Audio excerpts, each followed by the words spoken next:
Люди, посвятившие свою жизнь служению родной отчизне, внесшие весомый вклад в процветание края, всегда заслуживают глубокого уважения и почета. Фуат Мурзагалиевич Сулейманов – уроженец Зилаирского района, ныне житель нашего города, известный в республике ученый-краевед, кандидат исторических наук. Возглавляет Сибайский филиал Республиканского института стратегических исследований, ученый-общественник, один из активных членов исполкома Курултая башкир города Сибая. Был депутатом горсовета, ныне возглавляет местное общество краеведов. Фуат Мурзагалиевич – автор более 100 научных работ, в том числе 5 монографий, посвященных социально-экономической, военной истории, этнографии и культуре Башкортостана. Сегодня ученый занят изучением и научным обоснованием биографии великого целителя, мудреца и прорицателя Мужавира Сиражетдинова. Моя задача, чтобы доказать, то есть искать доказательные базы, источники о его родине, о его предках, о его шежере, о его рождении. Поэтому в данном контексте работа ведется и выясняется, что многое, что до этого нам известно, в том числе написанные в книге Лиры Якшибаевой, они не соответствуют действительности. Год рождения, день рождения нами обнаружено, я обнаружил в архивном документе, уже это как бы критике не подлежит.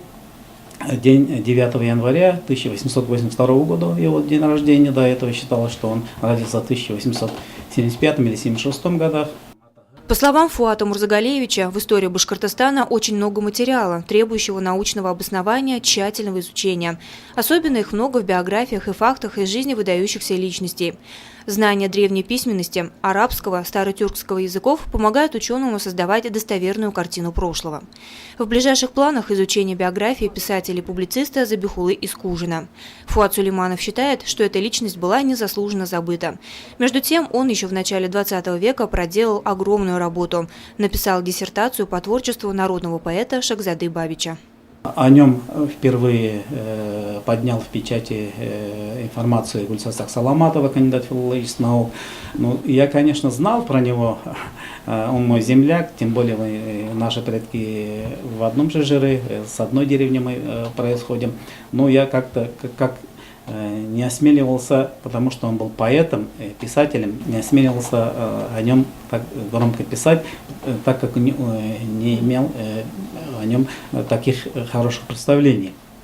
Ныне же, когда вот филологи же его подняли, я вот готов изучить его уже родословную шежере, потому что в некоторых других соседних районах стали известны возгласы о том, что якобы Забихулла Искужин родился там-то и принадлежит такому-то другому роду. А он, то есть в этом отношении я уже как бы специалист и обнаружил уже в архиве множество документов, подтверждающих о том, что он именно родился в деревне Максютова Зилаевского района, принадлежит роду Тунгаур, и отец, дед и так далее, то есть его братья.